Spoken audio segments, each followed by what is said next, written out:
வணக்கம். திருக்குறள் அதிகாரம் 8 அன்புடைமை.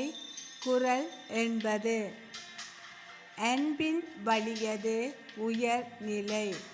அஃது இலார்க்கு என்பு தோள் போர்த்த உடம்பு. விளக்க உரை. நம் உடலுக்கு உயிர் போன்றது அன்பு.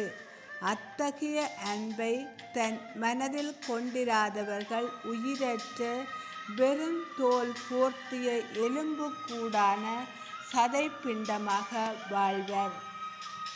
குறள். அன்பின் வலியது உயர்நிலை.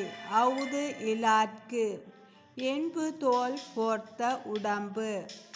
நம் உடலுக்கு உயிர் போன்றது அன்பு.